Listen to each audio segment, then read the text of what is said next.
for you to refer back to after the session, or if you do miss one of the sessions, all the recordings will be made available to you. And there is a bit of a content warning that there are some road crash scenes and some videos that are included part of the program. There is nothing too graphic in there, but just to alert you to those that will be coming up throughout the series. So if there is a time that you would prefer to look away, feel free to do so, and we'll let you know when those times are coming up. So my name's Kathy Ducouris, and I'll be your program moderator. So I'll be with you throughout the program, supporting Ken and supporting you in your learning. You contact me anytime if you can't make a session, if you have some tech issues, if you have any admin or logistical questions, if you need an extension. Usually that's the most common question I get. Can I get some more time to finish my assignment? And as Ken mentioned, this is, sorry, I'm just having a quick look, and some people can't hear anything. So there's me attending to the first tech question. You take that over, Kathy. I'll talk to this. So this is a Zoom webinar, and so the reason we do the webinar one is that it locks people from unmuting themselves for now. We can provide that facility, but it just saves the dogs barking in the background and all the usual forget to unmute chaos. The primary way we want you to communicate with us is using the chat function. And you should all have that, and you can either chat directly to Kathy and I, which is all panelists, or you can chat to everybody by using the little drop down and going all panelists and attendees if you want everybody to know what you're saying. If you're having trouble with that, or if you want to just leave something, a bit of a long-term question in there, use the Q&A function.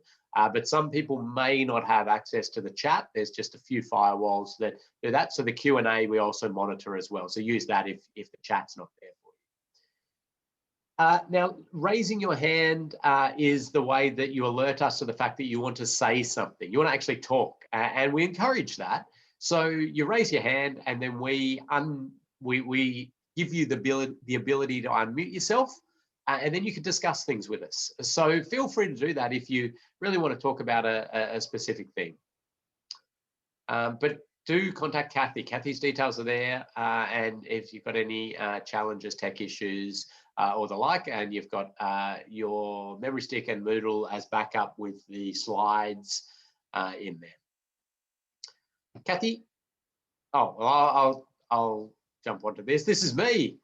I'm Ken Beer, Principal Engineer at Safe System Solutions. I've put a little QR code to my LinkedIn because I want to continue the conversation with you. So you can just hold the camera on your phone up to that, and that'll jump you to my LinkedIn and connect with me. We'll continue the conversation because we've only got a short window here to talk about safe system assessments and road safety, and it's a sort of lifelong discussion. So we can continue to chat there. My contact details there. I'm your point of contact for any technical questions, not in terms of the IT tech, but in terms of the content we're going to cover. Kathy, over to you. Thank you, Ken. So many of you have already jumped in and joined the Moodle course online, and that is where we will house everything. So each session, there'll be the presentation materials, the quizzes. There'll be a quiz at the end of each session, and that's where the recording will also appear after each session. A couple of hours after the session usually is when that appears. You have 2 assignments to do throughout the program. So one coming up shortly, and then your main one, which is your safe system assessment, site visit and report that you'll submit, and you submit everything through Moodle. Again, if you're having any issues there, just get in touch with me.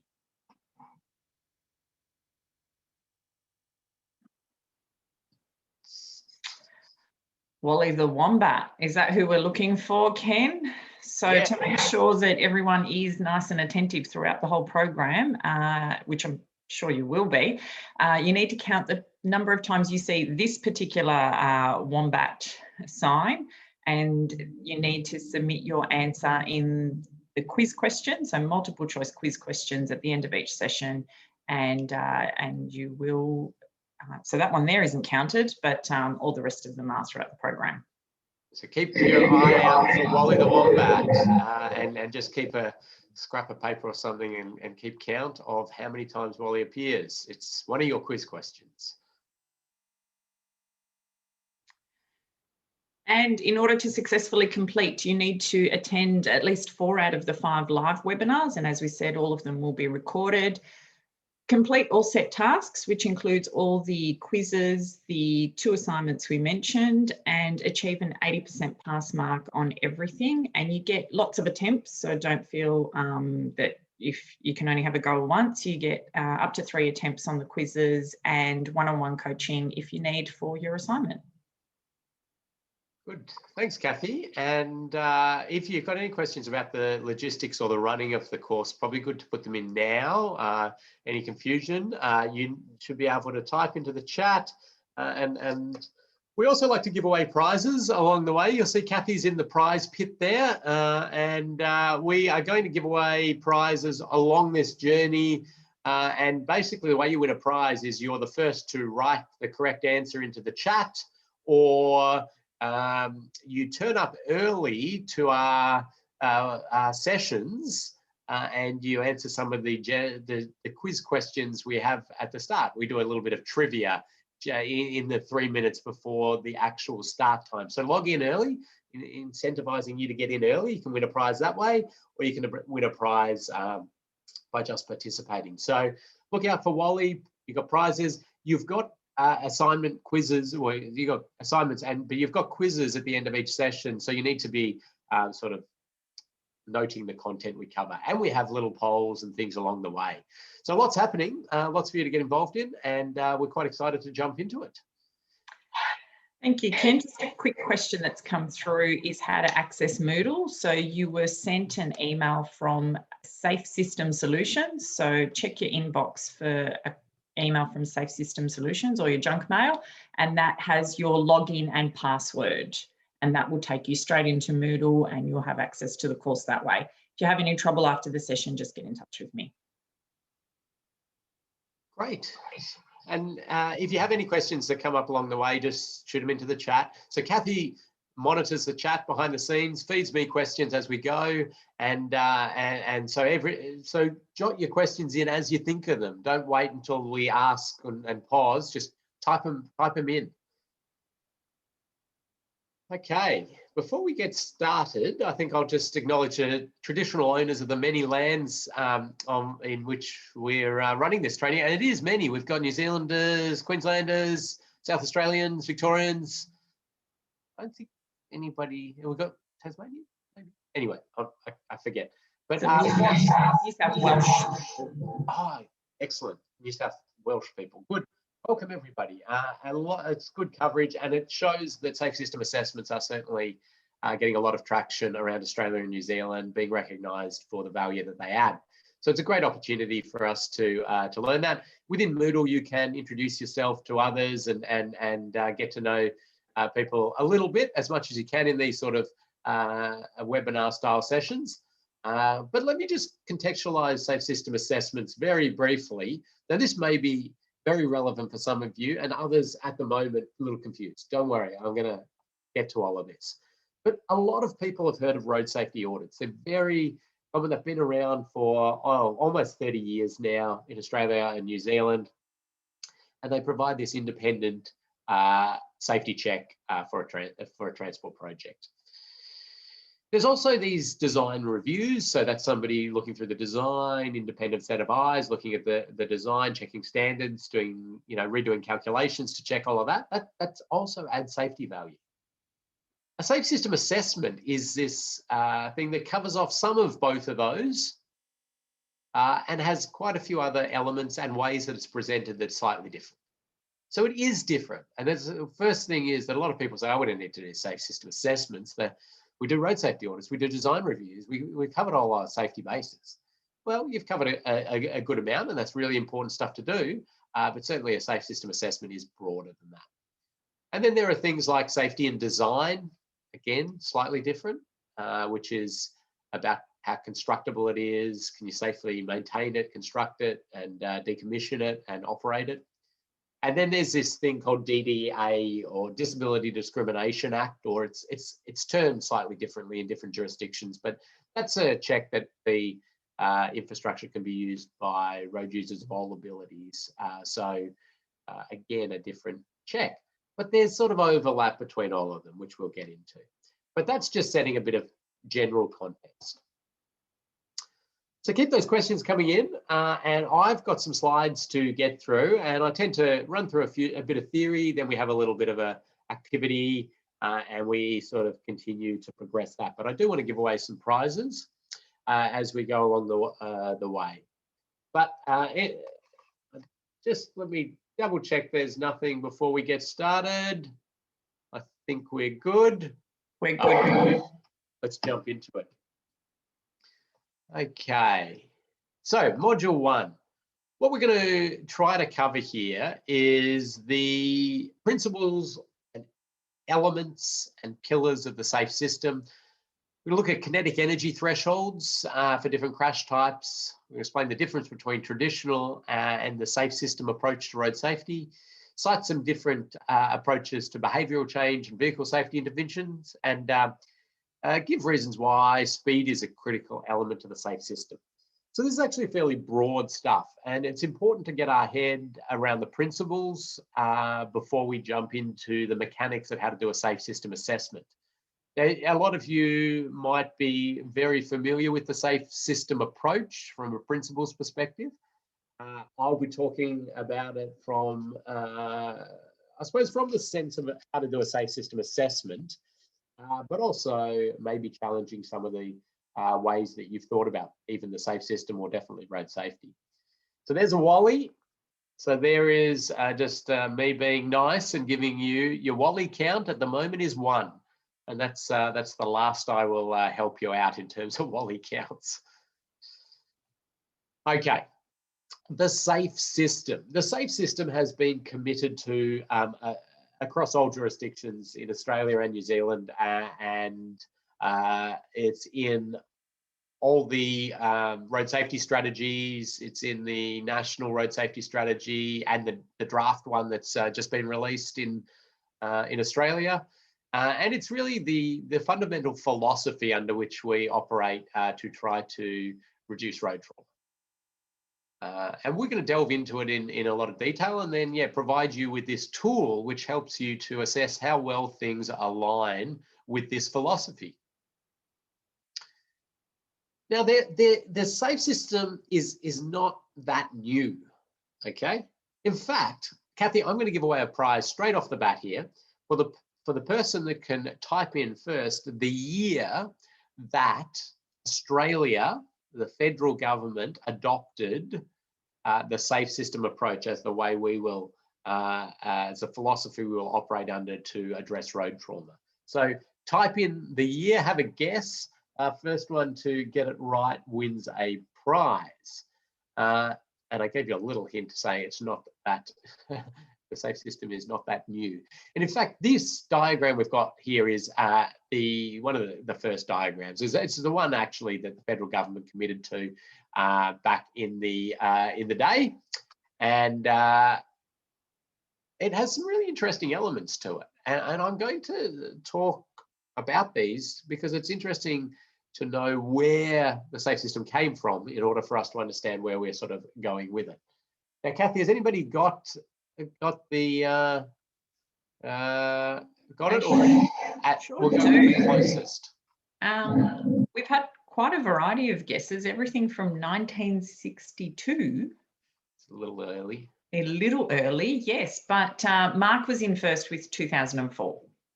2004 is correct. So yeah, 2004. So yeah, we had a lot of philosophies for road safety before that, and they were things like the 3 E's, enforcement, education, engineering, and different sort of ways to try to address road safety. The safe system was a bit of a shift, and from this old diagram, I can explain to you why it was a bit of a shift. The first thing is right at the center here of this diagram. Sorry, I shouldn't put that up. We've got human tolerance to physical force. So this is a 2004 diagram. Human tolerance to physical force. How much force can we take as humans before we break, before we're seriously injured, before we're killed? So it's a biomechanics of injury central part of the safe system. Now that's very different because we were, like before that, really, we knew that, you know, higher speeds and forces were bad, but it wasn't a central part of how we were thinking about things. We have these elements around it, safer speed, safer vehicles, safer roads and road signs, that sort of continues on. And actually, in around 2003, when this was being all developed, that was it. That was the safe system. And you'll notice there that it does not talk about safer people.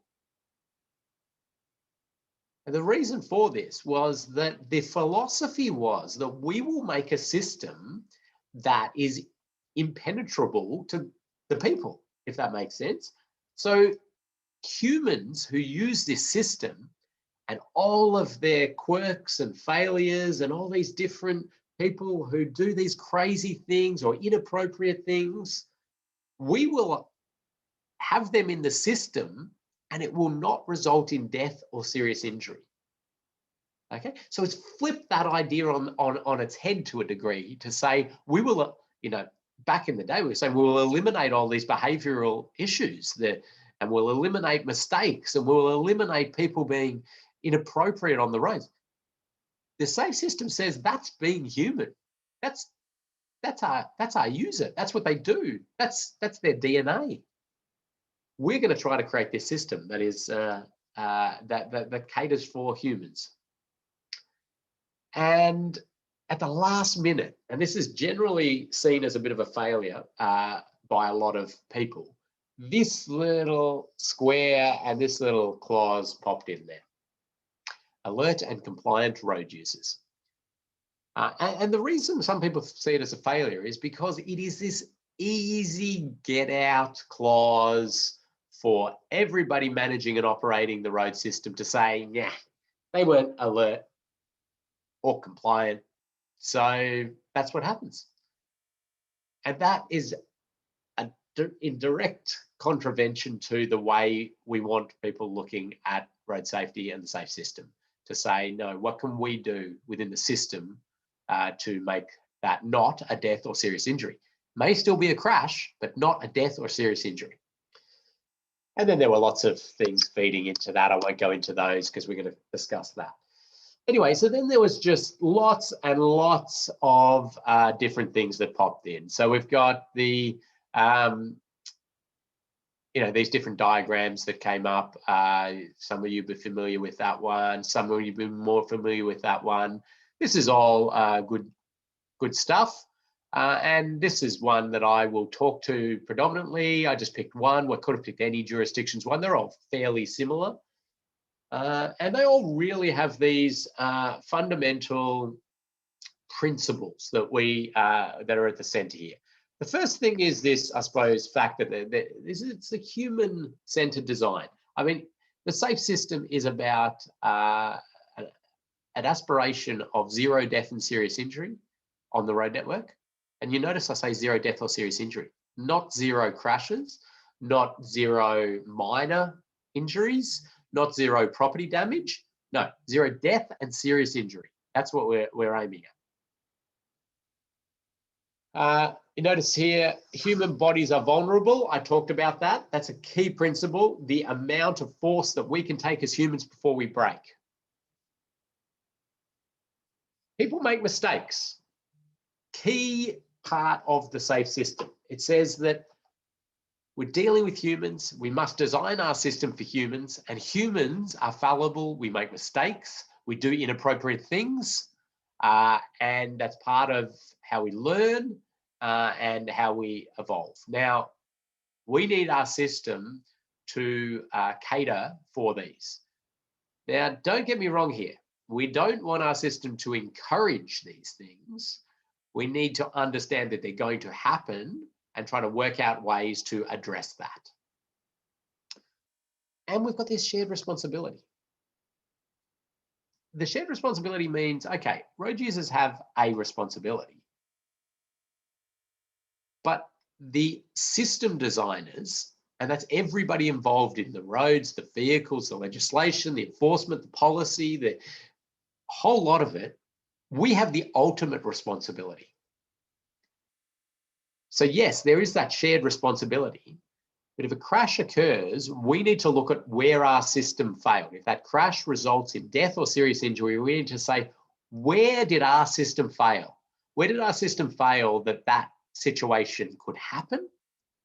And when that situation arose, that it resulted in death or serious injury to any member of our community.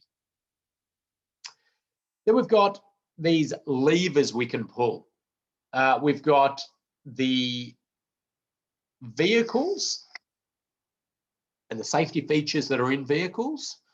We've got the roads and roadsides, which we're going to be talking quite a lot about. We've got the speeds that we travel at, and the road users themselves and the way they operate and what they do. So that is a lever we can pull. There is a fifth element to the safe system that is, I suppose, an important one. It doesn't appear in many diagrams. A few of the newer ones coming out, a lot more in developing countries. Again, I'll give a little prize for the person who can tell me what that fifth element is by chucking it into the chat. So the principles here: people are vulnerable, aiming at no death or serious injury, people make mistakes, and a shared responsibility. It's a nice, clear, clean, set of principles to operate under. There's a few others that jurisdictions might pop up with. Okay, who got the fifth element there, Kathy? Now there are a couple of Marks in this group, so it was a different Mark who got the earlier question, and this was Mark K, who got post-crash care. Very good. G'day, Mark. Good to have you on board. Yeah, post-crash care. So yeah, thinking about how we treat injured parties as quickly and rapidly as possible, and ideally prevent that serious injury. And that we know sort of the golden hour and those sorts of things. We can do some significant work there. So we've got to think holistically about this system. Now I'm throwing some pretty controversial stuff, potentially controversial stuff out already, but I want to use this analogy, and many of you have seen this or similar before, but I'll do it again, and I'll do it fairly quickly. Let's talk about factories. So we're completely getting out of transport now. We're going to talk about widget production of something, whatever it is, widgets. We're going to go with widgets, whatever they are. The safety culture, there was a time in these factories where we had this pathological safety culture, which was basically the idea that everybody, it's up to them to protect themselves. They're told that it's dangerous, and then they're told how to use it, and then they're patted on the back and say, be safe, it's up to you, safety is your responsibility. And the kids worked there, people came in after a boozy lunch and worked away, and we had lots of death and serious injury in the machines. You sort of elevate up from that safety culture, and they did in the factories, and they get to this reactive safety culture. So the arm that's ripping off, the machine that's ripping off arms all the time, that gets addressed, it gets a guard on it or something like that. You're just addressing issues as they pop up. Then the economists come along, and they start to say, well, hang on a second, that the death that's happening, the serious injuries is costing us in terms of widget production. We can't produce enough widgets because the machine's out of action, or we're having to pay out money to these families where the people have been killed and the like. And they say, if you invest a certain amount, it will return more widgets. So if you invest £20,000 at the time, it'll give you £60,000 in return in more widgets over the time. It's a benefit cost ratio of 3 to 1.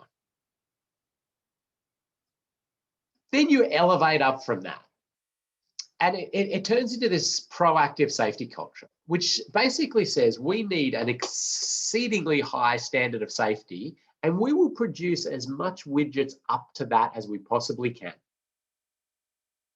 But we're not going to balance those off, and we're not going to trade off human life and human health to produce more widgets.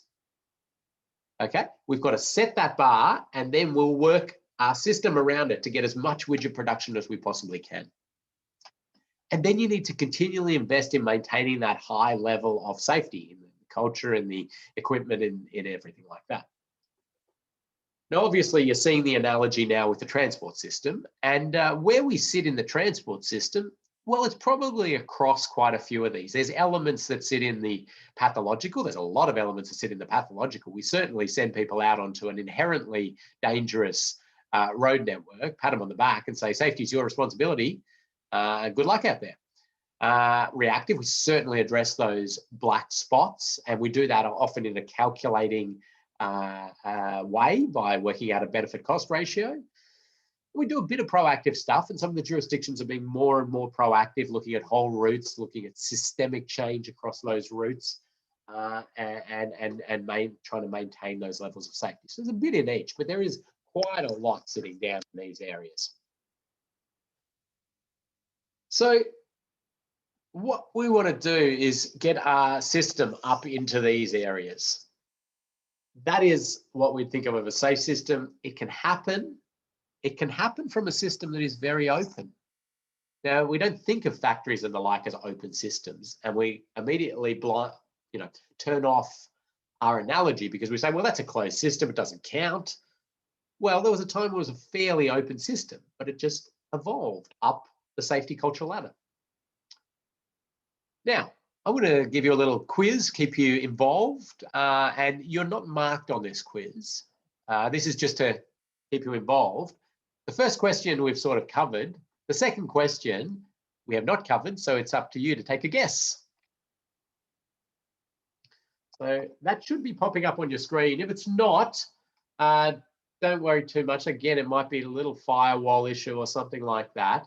But what I'll read the questions to you so you can be involved. Maybe you could even put them in the chat if you want to answer. Which of the following is not a key principle of the safe system? Aim for no death or serious injury, aim for no mistakes on the road, people are vulnerable, people make mistakes, shared responsibility. And the next one is the one that you haven't been told the answer to. At what speed did Usain Bolt cross the finish line in his world record 100-meter sprint? 24 kilometers an hour, 34, 44, 54, or 64 kilometers per hour? Some of you will no doubt be doing calculations as we speak. So we'll give you a second on that, and hopefully you're seeing that poll come up. Remember, you're not being marked on this.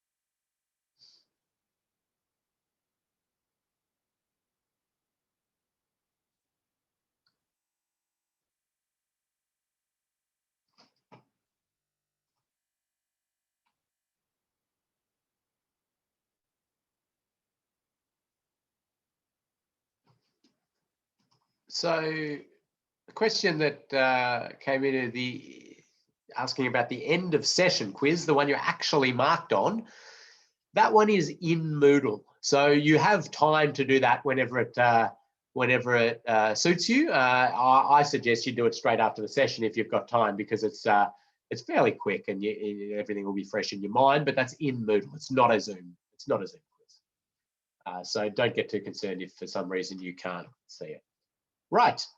Are we sharing the results there? Yes, we are. Okay. Which of the following is not a key principle of the safe system?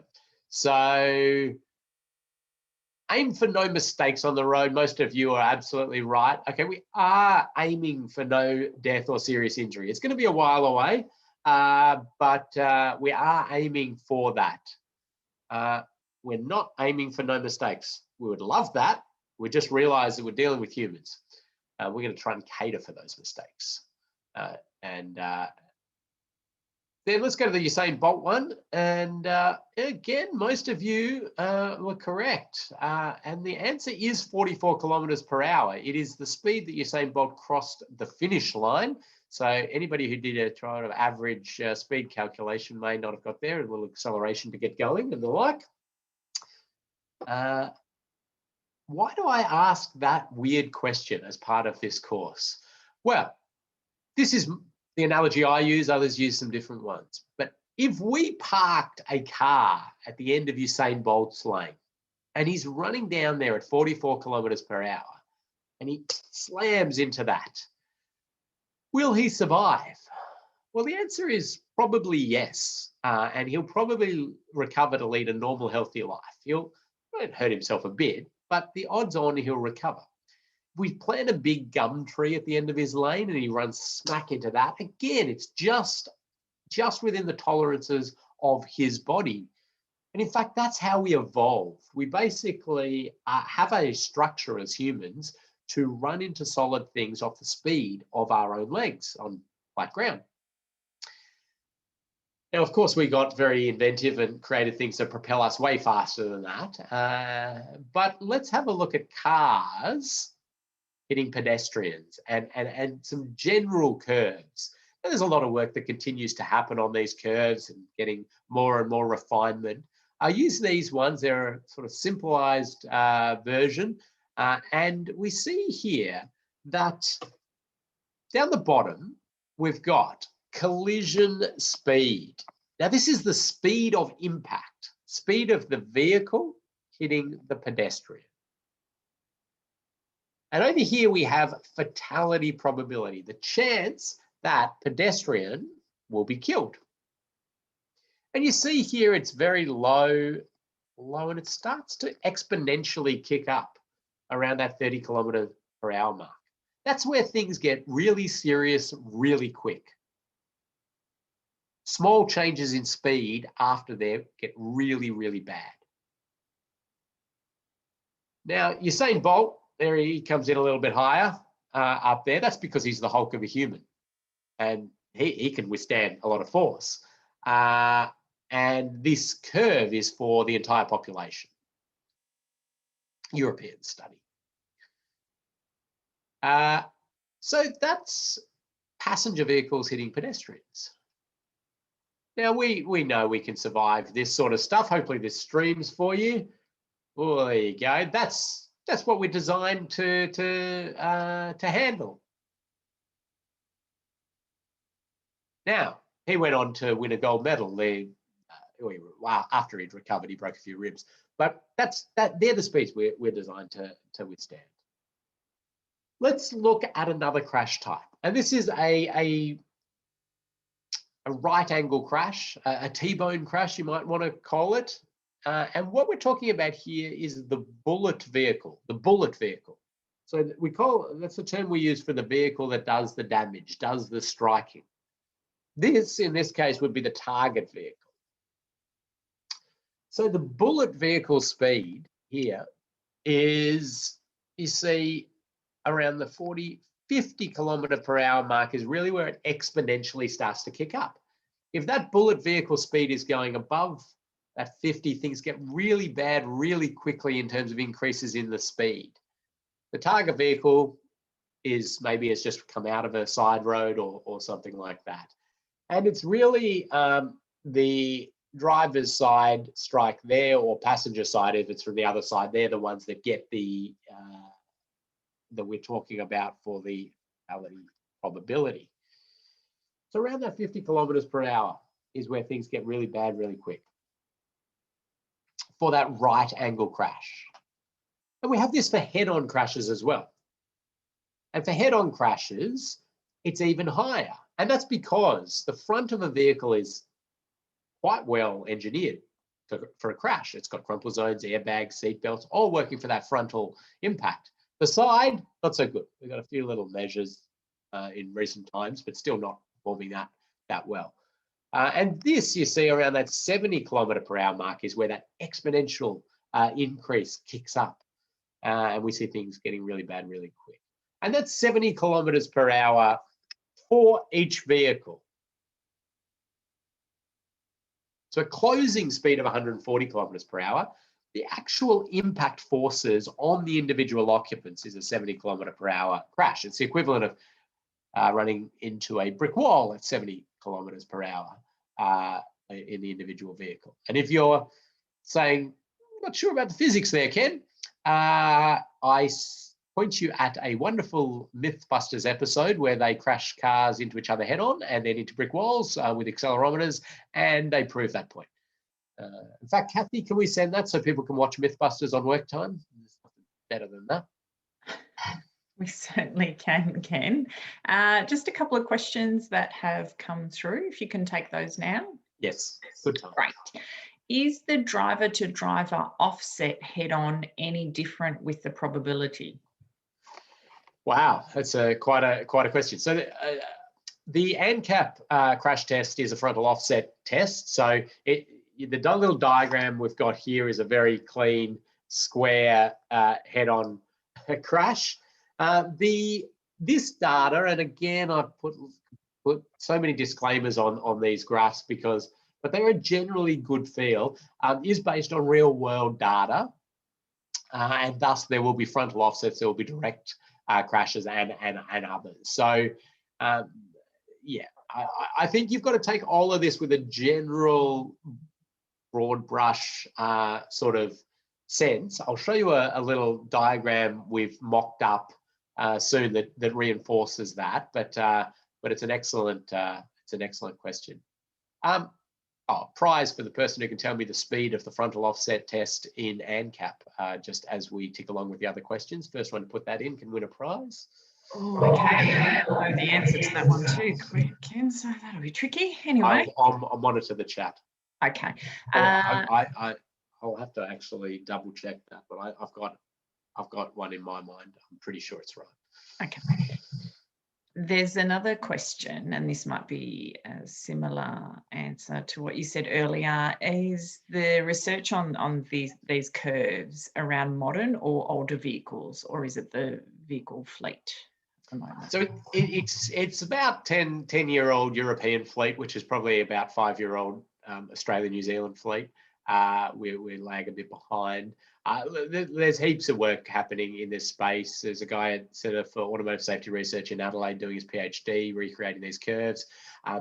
The thing is that they're generally a really good starting point. And if you're doing a safe system assessment, this is as much sort of refinement as you need for what we're doing.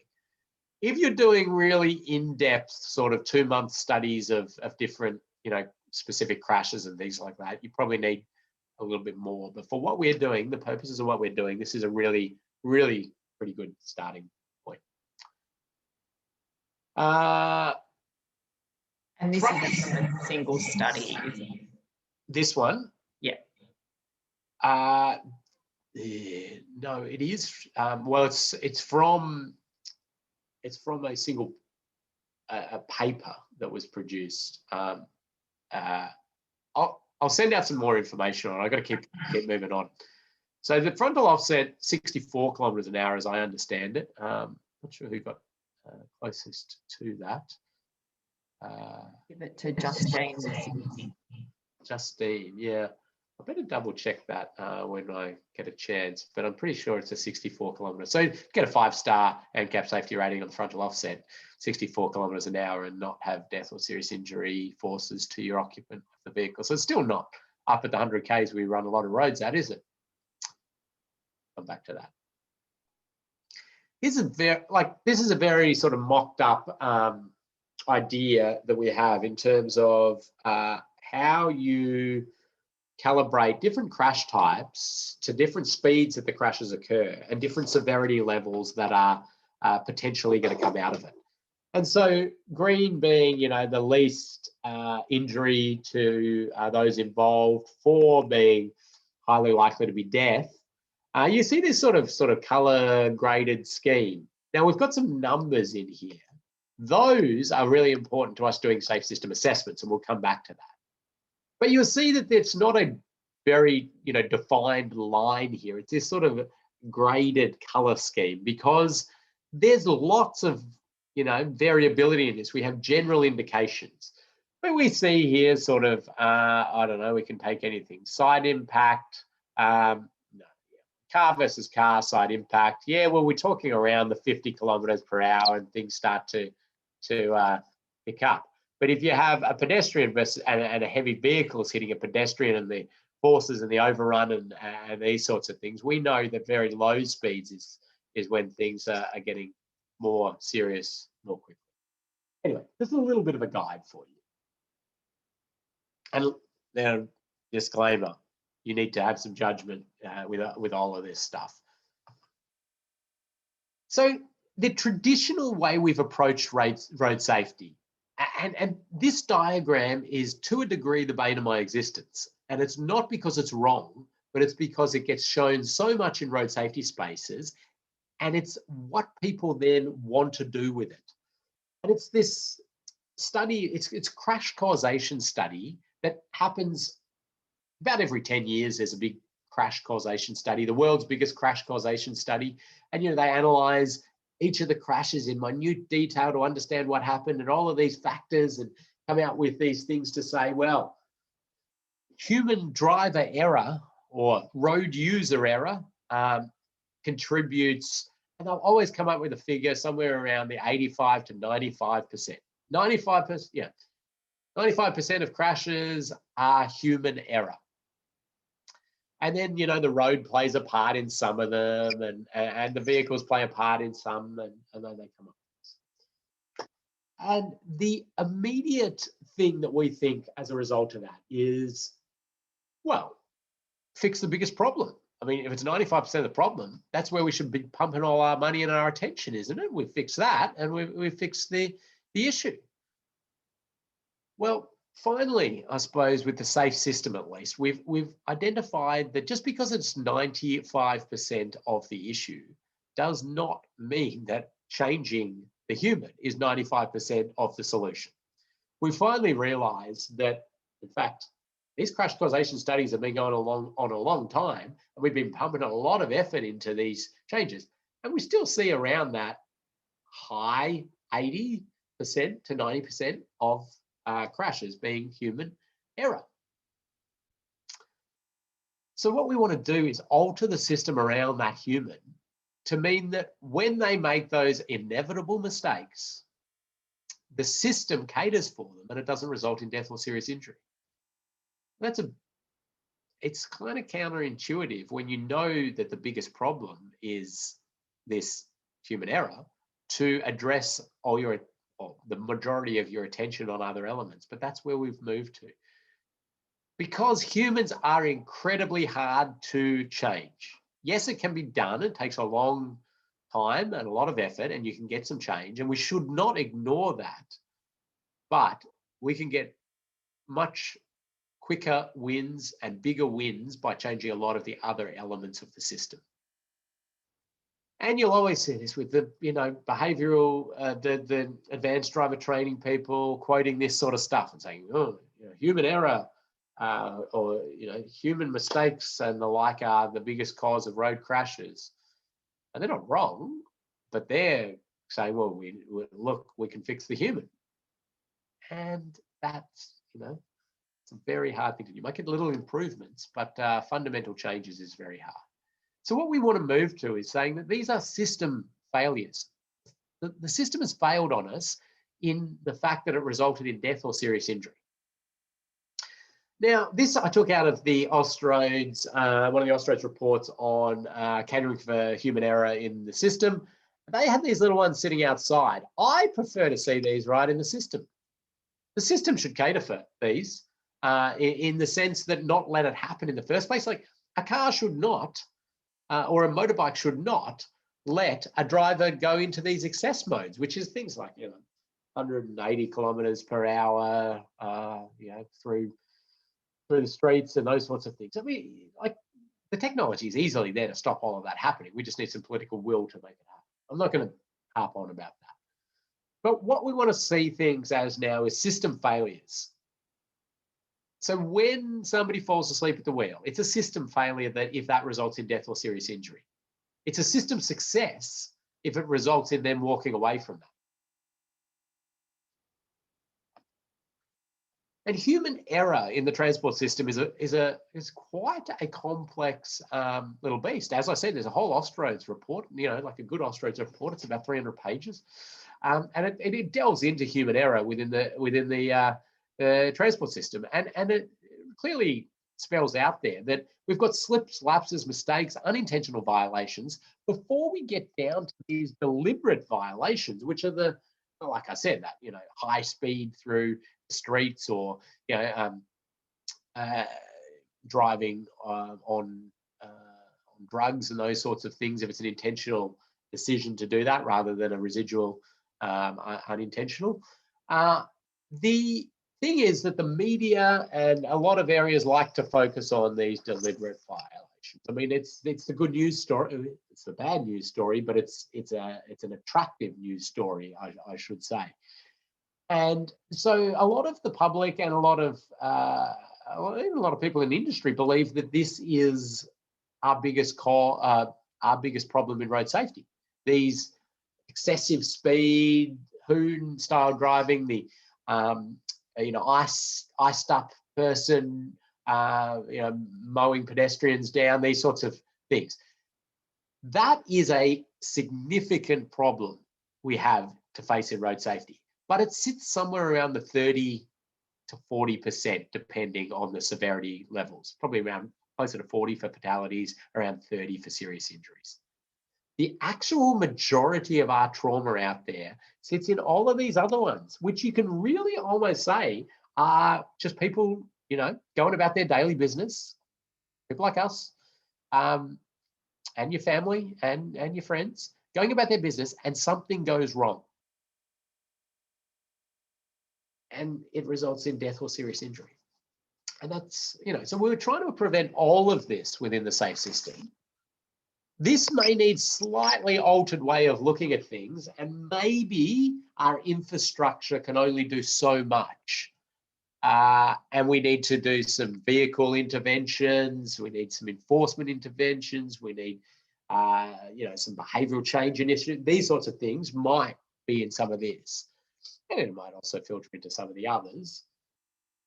But what we're trying to do is actually cater for these within our transport system and make it so that they don't result in death or serious injury. Happy enough for them to result in property damage, minor injury, penalties, fines, demerit points, these sorts of things, to try to lessen these in the future. Ideally, we wouldn't have any crashes whatsoever, but that's, maybe way down the track when, our kids are there. We might be in that space. Anyway, enough sort of talking from me. I've talked about this sort of traditional way we thought about things, this safe system approach. Let's do a little mix and match exercise. So the way this works is that in a second, I'll get Kathy to pop up a poll, but hold on a second. You basically look at victim blaming, for example, and you go, which is the best one of these to change it, to link it with? So from the traditional, there was that victim blaming sort of mentality, they were speeding, it's their fault, to what are we moving to? Now, some could go to multiple ones here, so don't get too stressed out, but it's just a little way to consolidate that thinking. So go through each of those when the poll comes up. If you can't see the poll, you can just put into the chat 1C, 2A, 3B, whatever it is, or you can go through it in the poll. And we'll get back to it in a couple of minutes. Might be a good opportunity to have a stretch if you want as well, and fill up your water, and we'll be back into it in, I don't know, 3 or 4 minutes. Display results, but actually I might talk to it on the slide. So let's get rid of that. I had a quick look at where they were coming in, so that's pretty good. And I think most of you are very coming up with things very well. So have you hidden those anyway?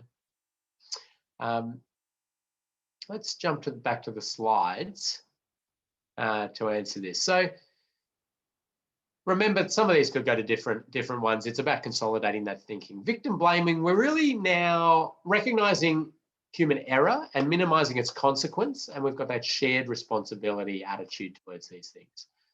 That there used to be a real emphasis on rigid education and compliance because, you know, changing humans was all the go. Now we're broadly looking at creating that forgiving system, whole of system approach to things. And there was a big focus on reducing all crashes. Now it's an enhanced focus on the consequence, especially severe injury minimization. 4 pillars actioned independently. 4 pillars optimized jointly as an interaction. And that mobility safety balance, and you're trading off, oh, you know, we've got to, well, now it's saying, let's maximize safe mobility. So Ian Cameron, who's a Western Australian, and I think he summed things up really nicely with this, which he was, you know, in a UN document. We need a paradigm shift in road safety policy to stop the road death epidemic, and we need it now. It is unrealistic to expect that education and enforcement alone will bring the needed step change. Even road users who know and follow the rules make mistakes. A safe system creates an environment in which a simple mistake will no longer kill people, kill or seriously injure people. Okay, before I jump into this, I've got to make a clarification. Frontal offset and cap is actually at 50 kilometers per hour. I can't remember where maybe it used to be 64, but now it's 50 at least. So we have to add another prize. Justine's still going to keep her prize, but it actually goes to Lachlan there, who was the first one to say 50. So well done. Okay, let's have a look at this road. And we're going to do a little activity, lots of activities today. Some of you probably know the Melbourne Highway, some of you probably don't, and that's fine. Don't worry, it's in Victoria. And you can see there's a central wire rope safety barrier system in place. Now that project took a long time to develop, from the concept of it to finally getting it on the ground. Huge amount of development time. So there's a picture of it there. Let's have another little look at it. There's a bit more of it. You're seeing 1 lane on one side, 2 lanes on the other. So the overtaking opportunity switches over as you go. Now, why did this take so long to develop? This was the first central barrier in a narrow median, flush narrow medium project in Victoria in this configuration. Why did it take so long to get up and running? Now, I am going to write down 2 little ideas on my notepad here. There were a heap of reasons why this took so long, and these are hurdles that the development and the design team faced in trying to get this up and over the line and actually on the ground. And I want you in the chat to type down your ideas. And anybody who matches the same as the 1, no, I'm going to put 2 down, the 2, you can get a prize too. Kathy, I'm giving away lots of prizes today.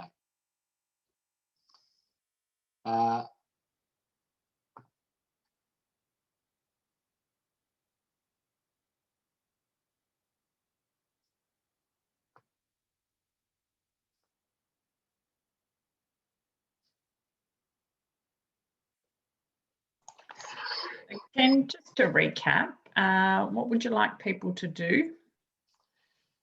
Just write down any ideas that you might have as to why this project to put in this central barrier system from a 2-lane, which is separated by just a white line, to this barrier system down the middle was so hard. What hurdles came up in the development and the design of this project?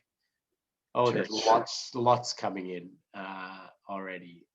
So this is working really well. And if you'd like to share your answer with the other participants in the group, just next to where you're typing your message, there's 3 little dots on the right-hand side, and you can just click on that and change it to all panelists and attendees if you want to share.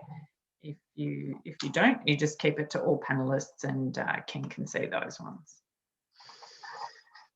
Okay. Wow, we're doing beautifully here. Okay,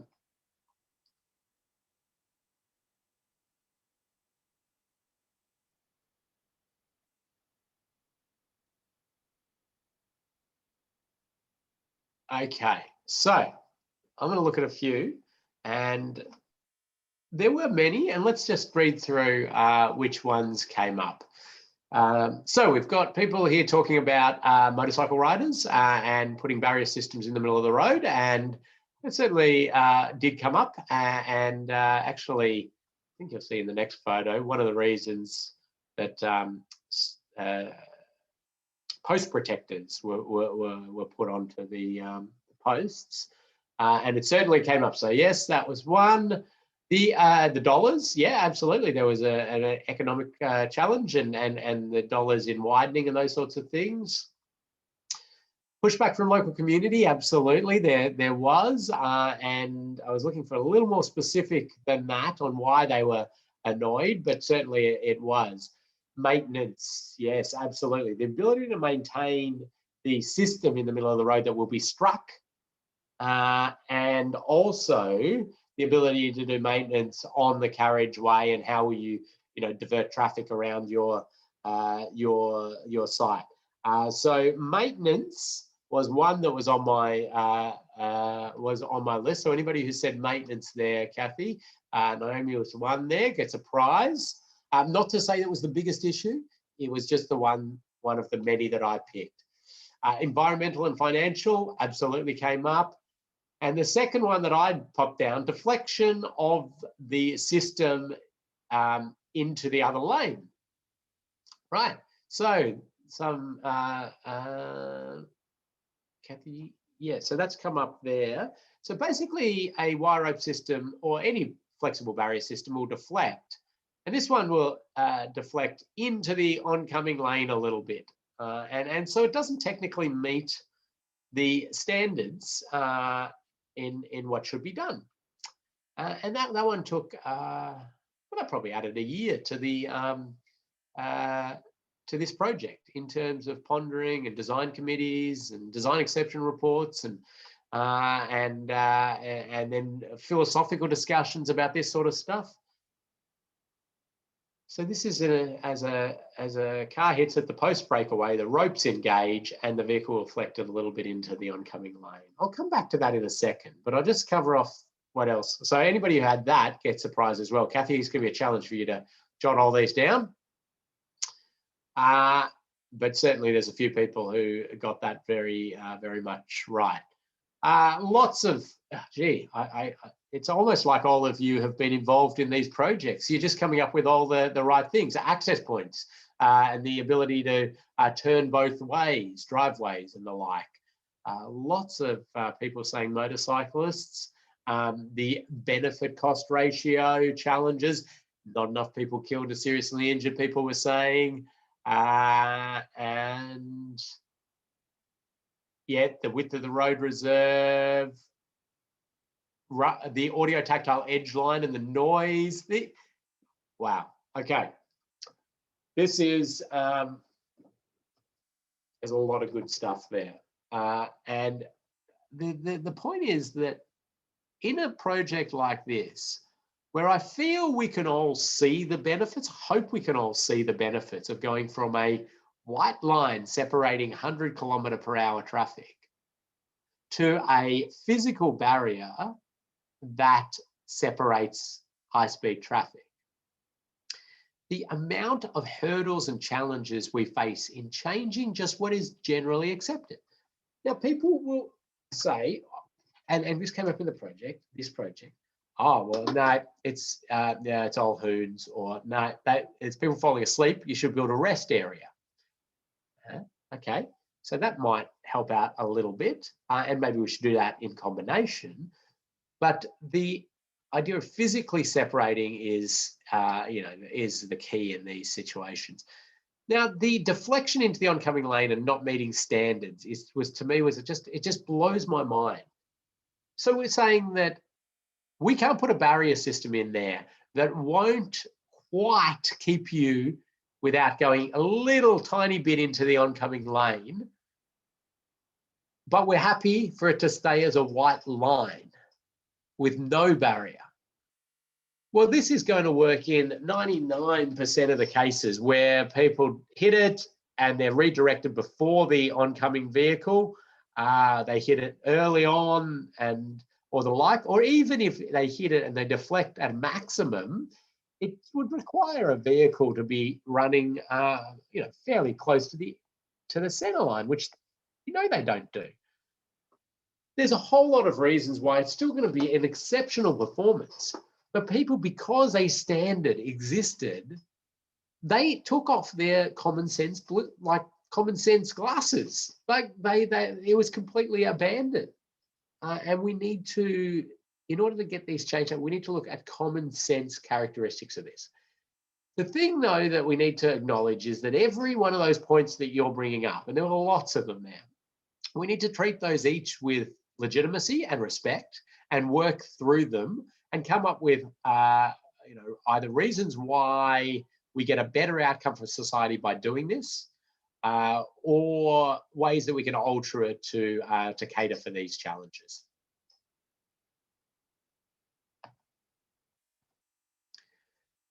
The maintenance one. Maintenance, Chris, you can't put that in there. It's going to get hit, and we're going to have to maintain it. Now, this one just continues on. Of course, it's going to get hit. That's what it's there for. And absolutely, we need to maintain it. And it's going to save lives and prevent serious injuries. And that's our job. That's what we do. We provide infrastructure that keeps transport happening, but keeps people alive and prevented a serious injury as we do it. And we just need to alter the way we go about the maintenance practices. That is the conversation we should be having and spending our time, rather than debating whether or not the barrier should be there. Absolutely, the barrier should be there. So somebody's commenting on the radius of the curve. Interesting, very specific point. You can use wire rope systems on down to a radius of 200, which is quite a bit tighter than this, but you can see the rope deflecting there just slightly into the lane. But anyway, there are some sort of very detailed things we can talk about a bit in next session, but also a bit certainly when you're doing your assignments and the like. With this, before I go on to this, I want you to watch the little video that's in the module 1. If you haven't seen it, I'm sure some of you have seen it. It's quite a emotive video, but it's this road, and it captures 2 people involved in an incident on this road, where one fell asleep, hit the system, and the other said they would have come directly and head-on crashed me at 100 kilometers per hour. And to me, that little video, and really watch it if you haven't seen it, it just really encapsulates safe system infrastructure to me. Somebody's made a mistake, they've fallen asleep. We could, if the barrier wasn't there, people would be saying, why did you drive like that? Why did you, you should, it's your fault. You fell asleep at the wheel. Now, we don't want them to fall asleep at the wheel. We're going to do everything we can to discourage people falling asleep at the wheel. But the reality is people do. And the barrier just does its job and comes into play. And that's just wonderful, isn't it? They walk away. They're not bad people, and they've made a mistake, and they walk away. The video is in Moodle and on your memory stick for those who got the pack by now. And I suppose this Swiss cheese model, it's a common one, shows you that it's not just one element of the system that prevents death or serious injury. We can utilize the infrastructure, the vehicles, the speeds, the road users. And the idea behind the Swiss cheese model is basically you need, if one slice of Swiss cheese stops the incident occurring, that's all you need. So the infrastructure could, the vehicles, the speed, the road users. But if they find a hole, it continues all the way through. So what we're aiming to do is close off those holes in these different elements, make them smaller, and try to prevent crashes or reduce the severity of these crashes as a result. Okay. Any other questions or comments come in there, Kathy? There's a lot to deal with in terms of those ideas on our little interactive exercise, which was very good. No, not at this point, Ken. But yeah, thank you everyone for getting involved in answering that question you had there, Ken. I think we got answers from just about everyone, which is a new record, I think, for one of our courses. That's good. Good group. They're interactive and excited about it. So what I want to do is touch on a couple of the elements of the SAFE system. And why am I delving into, I'm about to jump into safe road users, or safe road users. Why am I jumping into this in a SAFE system assessment, which is predominantly of infrastructure, isn't it? We look at roads, we look at designs, we analyze their alignment with SAFE system principles. Well, the reason is that the SAFE system is a system. And so we need to be able to understand if there's road user behaviour challenges, if there's initiatives that could be undertaken within that project that would be more on the road user behaviour side, altering the way people use things, or improving the situation all around. Because a SAFE system assessment is holistic in that sense. Yes, we do focus a lot of attention on the infrastructure and the speeds, but we do look at the vehicles and the road users and the post-crash care as well to try and holistically think about our transport system. And that is one of the real benefits of the SAFE system assessment over some of the other independent safety assessment tools. So in an overall sense, safe road users can be achieved using education, or we can get safety improvements using education, encouragement, enforcement, or the licensing systems. These are our sort of big ticket levers that we've got. And I'll just touch on each of them briefly. Education is absolutely something that we need to continue to do, and we know it provides a good baseline on road use behaviour. It's not the be-all and end-all, but it is something that certainly is good. It works a lot better on little humans, and they're very open to these ideas. And in fact, you can actually leverage kids to get messages to their parents if you instill the right way of going about that. They'll certainly get in the car and tell their parents to put their seatbelt on if you've ensured that that's something that they know. Young road users and the education around those are really predominantly associated with understanding risk on the road network, building a picture of risk on the road network and the way things play out. And that's really done through that time on the public road network. And that's, all of our trying to get 120 hours or the like is really important stuff. People often want to say, well, advanced driver training, teaching them to get out of high-speed skids, high-speed braking is the answer. It is not the answer. In fact, it's the opposite to the answer. We know from a huge amount of research around the world that when you send a young driver into an advanced driver training course where they learn to get, they learn to do high-speed braking, high-speed skid control, they come out of it far more likely to be killed or seriously injured. And the reason for that is that they have elevated confidence and take elevated risks.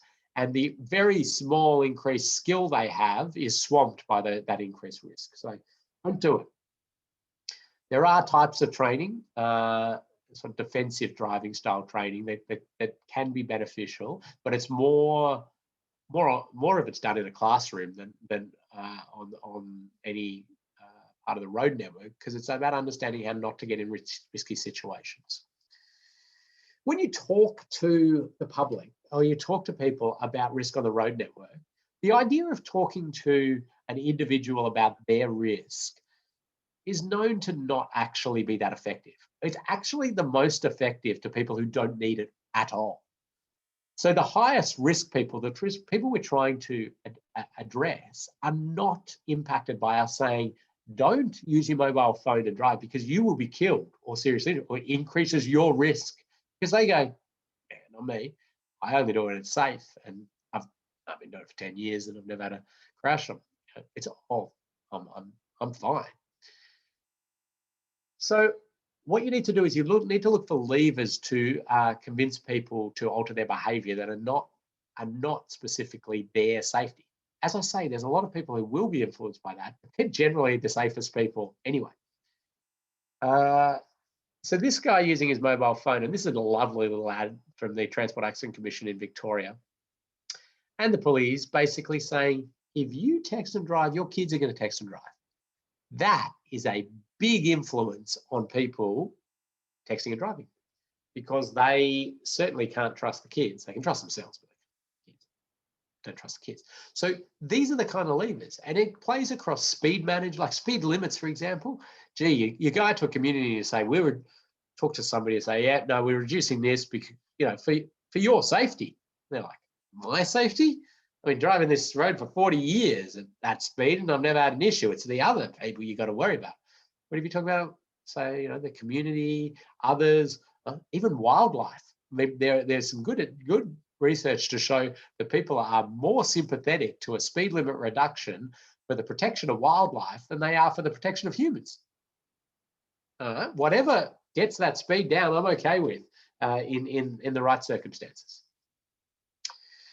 What works? Well, we know a whole of schools approach works if you can continue your education in road safety throughout the whole system.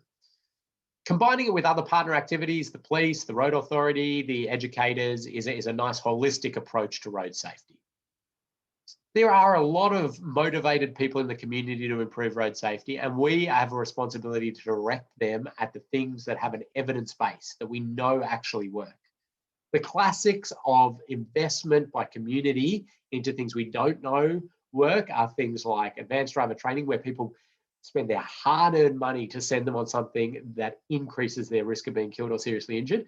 They're coming out from the exact right place, their heart's in the right spot. They just don't know that the evidence says that's not good. Taking kids through the morgue or the trauma ward to scare them into acting appropriately behind the wheel to see what could happen. Again, no evidence to show that that changes their behaviour. Can traumatize people, but it doesn't tend to change behaviour. So we need to help people out. The graduated licensing systems, recognising risk is highest at this 18-year-old, 17, 18, 19, and putting lots of restrictions on and then easing them off as they get more experience, as they get, just inherently less risky as a human, is a very good approach. Education targeting especially motivated groups. Well, the most motivated usually is a parent. So if you can target things at parents is a good one. And action programs that change the way a road user uses the network. I'll talk more about that in a minute. And we know what doesn't work. Fear tactics generally don't work. Scaring people into driving safely, as I said, most impactful on those who are going to drive safely anyway, or walk safely or ride safely. Skills-based driver training, we talked about. One-off events. Nothing proven in research on driver simulations. I'm open to anybody proving otherwise on this with some research, because obviously there's lots of new things coming out every day in this space, but nothing comprehensively proven on research that actually improves things. Membership or participation in car racing clubs or go-karting clubs, again, it's increases people's risk-taking behaviour, usually on the public road network. Information-only approaches are just telling people how many people have been killed on this road, or how many people get killed with drink driving or speeding. It doesn't tend to change behaviour. What it can do is set a nice platform for legislative change, for putting in new laws or changing regulations. But in terms of actually getting people to change their behaviour, it's a challenge. So fear tactics is a little bit the same in that sense, where you can get a platform to change stuff. But generally, if you want to change individuals' behaviour, it becomes a little challenging. Now, Kathy, I've put up some pretty controversial stuff there, or it's not controversial in the industry. It's probably controversial for people who haven't sort of worked in road user behaviour for a portion of their career. Any questions come up? Yes, thank you, Ken. And we have got a couple of TAC people on board in the session as well, so keen to hear from you. But a question has come up about the old TAC ads. Do they work? And maybe for people from interstate or overseas who may not have seen the TAC ads, maybe a quick description there. Yeah, so back in the 90s, the TAC went with a real shock and awe campaign of ads that are graphic and emotive and really they are fear tactic ads. For the first thing, I can't speak for the TAC. I'm not a TAC employee, but the TAC will tell you that they don't. That is not their approach to advertising and trying to get behaviour change these days. So you don't see that sort of shock and awe tactic style campaigns. But what they'll also say is that was a time of massive legislative change in terms of booze busters, speed cameras, the red light cameras, a lot of the alcohol legislation coming into play. Massive change, and the public needs to be primed to know why these changes are happening.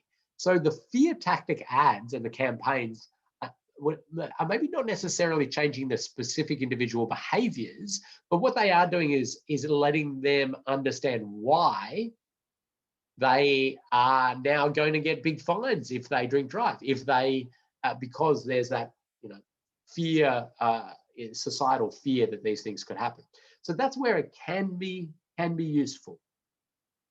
And a lot of jurisdictions have gone through that. But really, it is interesting to look at the campaigns that happen these days. And I'll show you a couple of things on that. But first of all, just one little one here, and it's probably no news to you. This is sort of shows the graduated licensing. These are crashes on this axis. And learner drivers in this jurisdiction being looked at are supervised. So they have a fully licensed driver next to them. And then, so you see there's very low crash numbers there. And then as soon as they're out there on their own, it spikes. Same driver, these are the same people. It spikes. So to a degree, that's immediate proof that it's not a skills-based issue, is it? It's this overarching behavioural-based issue, and it comes down over time. Now, this is not correlated to vehicle kilometres travelled or anything, so you've got to take everything with a grain of salt. But really, our learner drivers are probably the safest drivers we've got out there.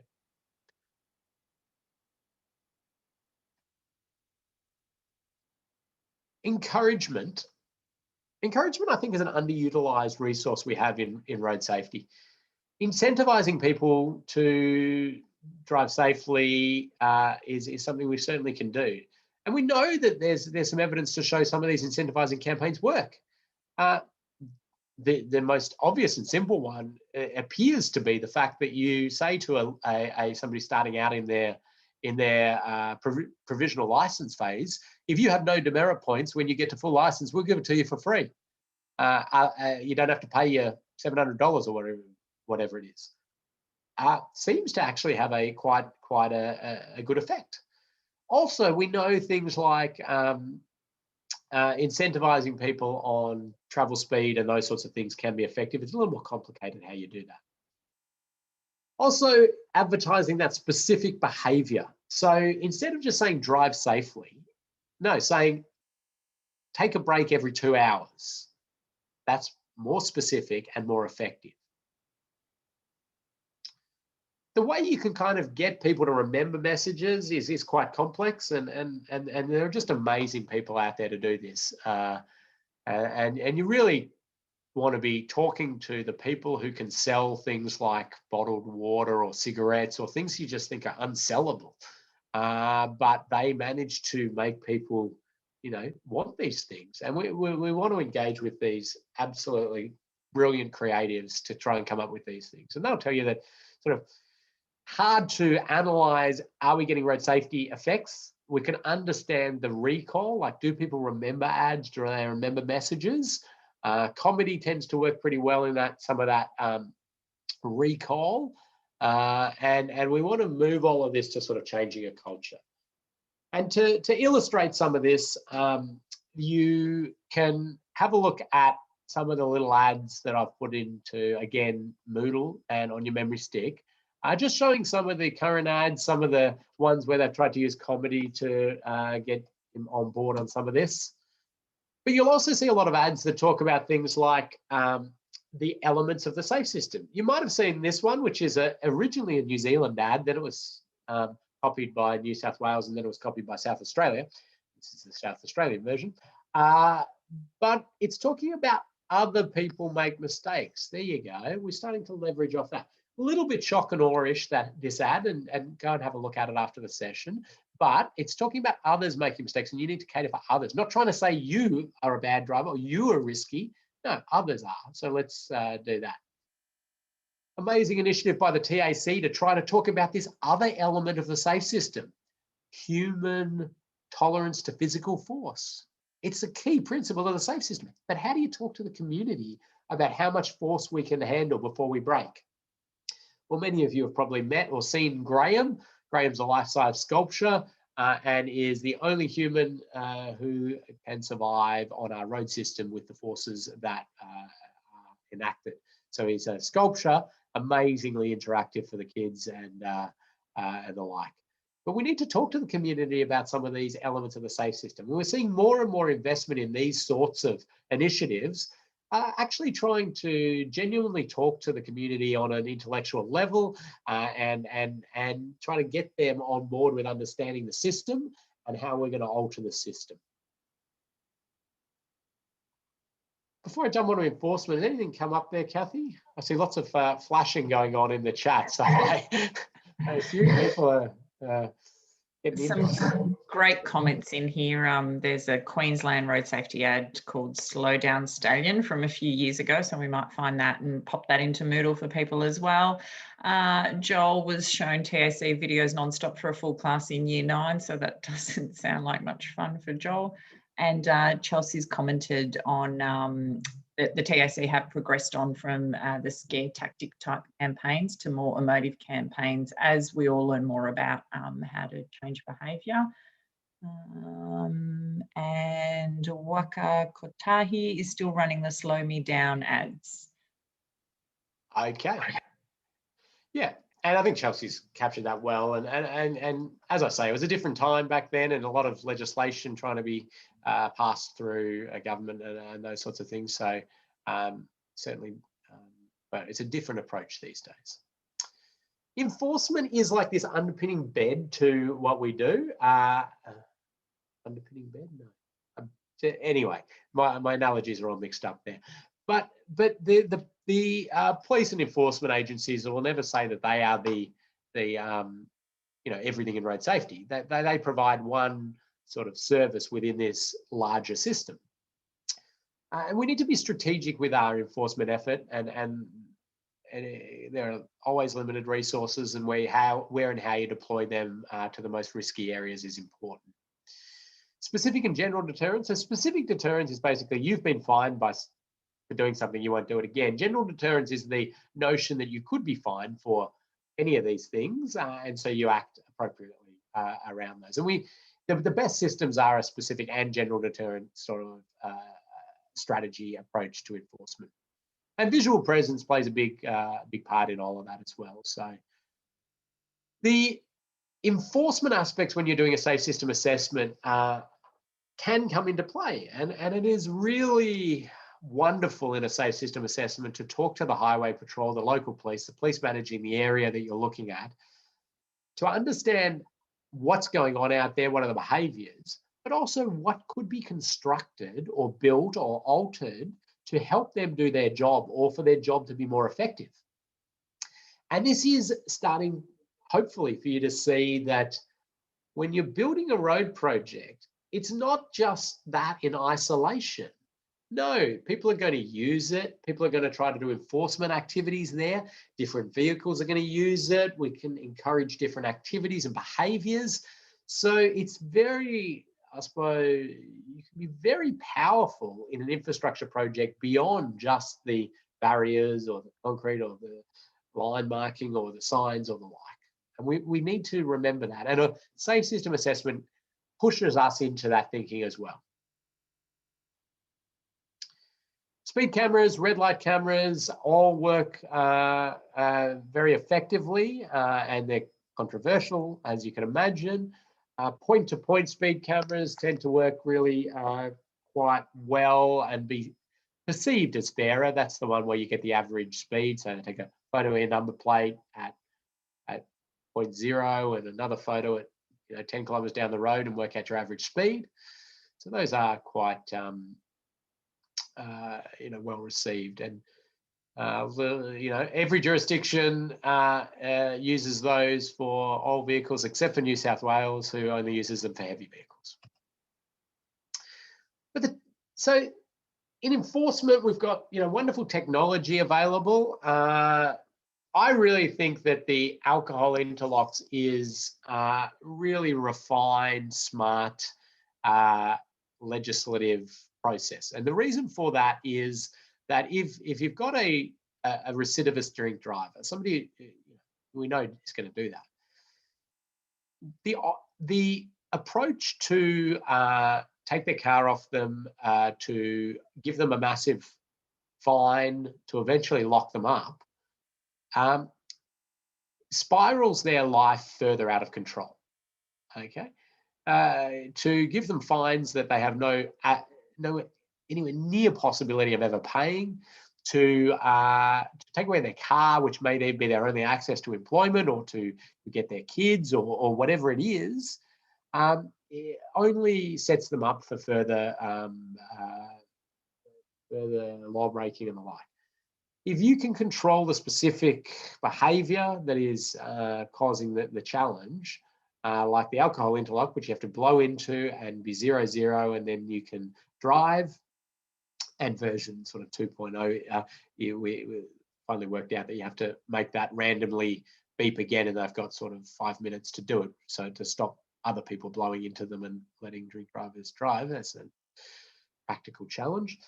But that's smart, that's refined. It can easily be done with speed. We have the ability to set maximum speeds on vehicles. I mean, you can do that in many cars these days just with the key that you give to your kids. You can set a maximum speed. You can set a maximum volume of the stereo if you want. And so the kid puts the key in the car and it sets all of that, and then you put your key in and it's open. But we could do that at a societal level easily. Why are we letting these recidivist speeders, people who want to drive fast through residential streets and hoon around, why are we letting that? Well, it's a political challenge. And certainly it's not a technology challenge, that's for sure. We can do it not only in maximum speed of the vehicle, we could do it in the speed zone that they're currently in with the mapping of speed zones that we have and the GPS. And it's not hard. It's just, are we willing to say that the protection of our community on the roads is paramount, and we will compromise a few things in order to keep everybody safe? Now, I'm at one extreme end of that spectrum and say, absolutely we will. And there's a lot of privacy lawyers and the like who have different views on that. It's not easy, but it's something for us to ponder. Ken, just a couple of quick ones on speed. With speed cameras, what are your thoughts on warning signs in advance or not? Yeah, so a good speed program, as I understand from reading the research and the literature, really has a combination of covert and overt speed management. So you actually want to have both. You want to have ones where they're signed, everybody knows they're there, and that's fine. But you also want to have covert speed enforcement where people have that feeling that they could be caught at any time. So it's important to be, sticking to the speed limit or below, whatever, safe under the speed throughout their whole journey. Now, you have to be careful with it in terms of ensuring a degree of fairness around all this. So you can't intentionally be trapping people, but that general fairness is important, but covert and overt in combination. If you pump all your eggs into one of those baskets, it becomes a less holistic system. And we can talk about halo effects, which is the amount that it sort of the effect you have and how far that goes and the like, but we won't get into that. Okay. Maybe one more, if you could at this time. Why don't roads have more speed signs? Sometimes when I'm driving, this is not me, but sometimes this happens to me too. When I'm driving, I miss the first set of speed signs and have to guess the road speed. Yeah, it's a good question. There's, it's set out in the Australian standards on how you would mark a road in terms of its speed limit. So there's a couple of things there. We have default speed limits. We have a 50 and 100. So 50 in urban areas, 100 in rural areas. They don't need to be signed. Literally, you don't need to put any signs up. And the expectation is road users know that they are to drive that if there are no signs. And then there are some specific rules on how frequently you would sign speed zones, the frequency of repeater signs, and it changes depending on your speed zone and a few other things. Yes, some people would say that, but I think that the technology again is going to take over and make that less and less relevant. This is my Vic Roads car 12 years ago, 14 years ago or something. It had an intelligent speed assist device, which basically told me what speed zone I was in and beeped at me if I went over the speed zone.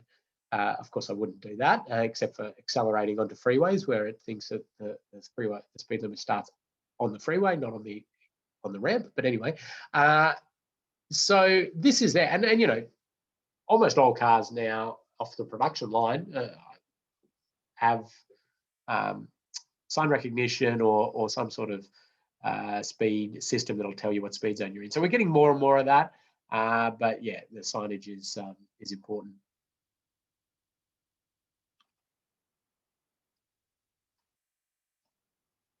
We talked about a little bit about ANCAP, but the vehicles are going to play an ever-increasing role in road safety. Now, I sort of say, fingers crossed, in my lifetime, I'm out of a job because the vehicles have taken over. I hope so. I hope that's the case, but it's actually going to be quite a long time for the vehicles themselves to do everything. We've got a huge amount of trauma between now and full automation where all vehicles are driving themselves, or we might let the driver pretend they're driving, but as soon as the car detects something's going to happen, the car will take over. So that's it's a long way away. We certainly can't just sit back and wait for that, because it's going to be just an unbelievable amount of people killed and seriously injured if we just wait. And we need to continue to work on the infrastructure and the speeds and the people and that whole system approach to it. But certainly the vehicles will continue to provide us more and more features, and we need to encourage that and legislate to make that happen. ANCAP's been great from that sense in terms of encouraging it, but it's got its limitations. What do we just hear? This test happens at 50 kilometers per hour. Frontal offset test, 50. So, driving a road at 100 kilometers an hour with that potential head-on every time a vehicle comes past and only a white line separating, don't trust your vehicle to be protecting you in those sorts of crashes. Side impact pole test, even worse. That's at 32 kilometers an hour under the new test. It used to be 29. 32 kilometers per hour, and we're trying to make sure that the dummy in there doesn't get killed or get I think it's a level 3 serious injury, which is like your acquired brain injury. I mean, it's lifelong care required in that situation. The speeds that we travel past trees and power poles and the like, it's the side of the vehicle not designed that well to cater for any of this. good advances in pedestrians technology. So vehicles now have the requirement to do pedestrian protection. So you'll see a lot of bonnets pop up when they strike a pedestrian. So there's a bit of a trampoline cushioning effect. There's airbags over it. Our company cars, Volvo, has certainly got an airbag that'll pop out should anybody strike a pedestrian. Actually, the car should stop before it strikes a pedestrian. That's the plan. But how long until we are in this full situation where there is no steering wheel in these cars because they're doing it all themselves? Huge amount of variation in the answers you get from the experts in this. And we know it won't be like an instantaneous thing, and it'll evolve over time, and we'll get more and more automation up the levels. It's a long time away. And then you've got things like you've got equity issues where, you know, they're okay. So are we just going to ignore infrastructure, and are people who can't afford the highest level vehicles are still exposed to these risks? So we've got equity issues to think about. We've got all the vehicles like motorcyclists, cyclists, pedestrians. How are they all going to be catered for with this changing technology? It is a complex but exciting world we're moving into. And interestingly, in a safe system assessment, there is starting to be discussion around this. And you do get these general questions about, is the design or the road going to cater for these vehicles? You know, is a vehicle that has its electronic eyes trying to read the road, is it going to be able to read the road? Is it going to be confused? Does it have good communication? Can it sort of talk to whatever it needs to talk to be able to drive by itself? You know, these are a lot of questions at this stage where people don't have huge answers or really great, clear answers, but the questions are starting to be asked within safe system assessments. Now, there's a couple of good documents, Roads That Cars Can Read document. They're European documents, which give you some insights into what cars now and of the future are looking for in road features, lines, signs, these sorts of things that can cause trouble to an autonomous vehicle. And you know, you can do enhanced investigations like that, and they're good. But there's a huge amount of unknown. The manufacturers don't like to tell people how these things work because it's their proprietary sneakiness. No, commercial proprietary, I shouldn't say sneakiness. They're just trying to protect their revenue. But I think we need to factor this into our thinking, but don't think it's going to solve all the problems. We need to really work on all the other elements as well. How are we going? Are we doing all right on time? We can play these little videos. So, you know, here are some of the higher end vehicles doing their braking, and you see that they're automatically braking. Oh, there we go. A little bit struck by a Mercedes there. The thing is that, you know, you look at that and you have a laugh, but the fact is that that car braked significantly before it hit the dummy. And so that's a win, in the sense that if we can bring speeds down to within these tolerable levels that we've been talking about, you go back to that graph, those graphs that I talked about, that's going to be amazing. So we still have crashes. The speed that those crashes happen is critical. And if you can wash off little bits of speed sometimes in the impact, we get massive reductions in the actual injury to the human. So people often have this vision of autonomous vehicles never crashing. Well, that's not, you know, the vision that a lot of other people have, which is that they'll still crash. It'll just be less severe, and we're hopefully getting everybody out of that walking away. The tow truck may be able to arrive. Whether the tow truck has a driver or not is a different story. Okay. I'm going to jump onto speeds, and then I should have a bit of time, Kathy, after this. So speed is such a critical thing within the safe system. So it's not just like speed limits are just one of our sort of operating tools to get operating speeds where we want them to be. Okay? People get fixated on speed limits. They're just one of the tools to operating speeds. And here's a reminder why operating speed is so important. Okay? So this green here is reaction time, and the red is braking distance. So this is from point 0, where a object is identified, and say that object is at 45 meters down the road. If you're traveling at 60 kilometers per hour, or the driver is, they react. So they haven't done anything yet. And it takes time to process this, lift up the foot, put it on the brake, and then they start braking. And they will just touch something 45 meters away at 60 kilometers per hour. Jump this up to 70 kilometers per hour. So just 10 kilometers per hour more. And you'll see that they react, they brake. They hit it at 46 kilometers per hour, not 10 kilometers per hour more. It is not a linear relationship. Okay? And when we look at that relationship beyond just do you touch it or not, what is the severity of the outcome of incidents with changes in speed? We see a power relationship, okay? Now, don't worry about the maths if you're not a maths person, but basically, the bigger injury, so the fatal and the serious here, are highly affected by small changes, 10% change in fatalities on a 2% change in speed. And it goes up in a power relationship status from that. You'd actually see that all crashes, including your other injury and property damage, is less pronounced. It's a second power relationship.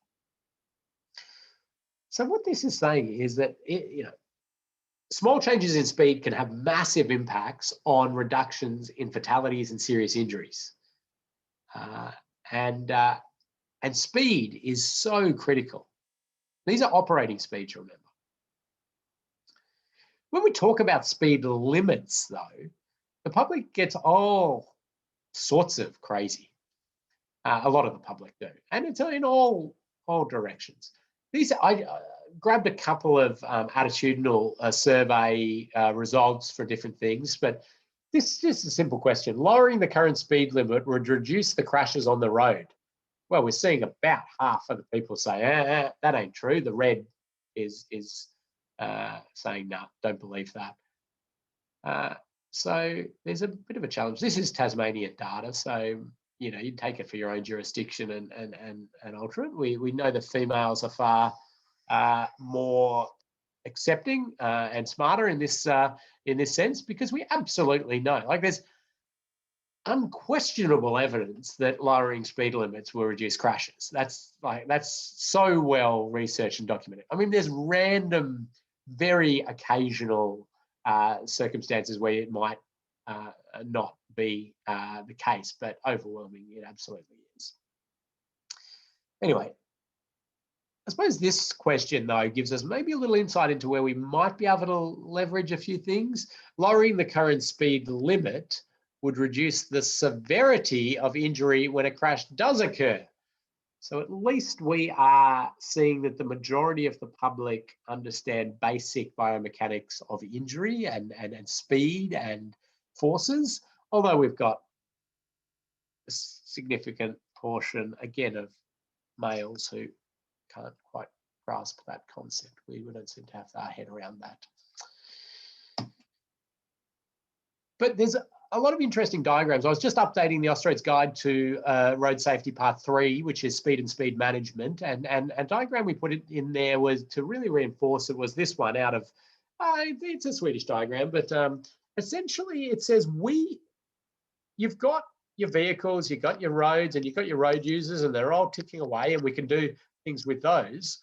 But we can filter those through an operating speed and give you a safe system.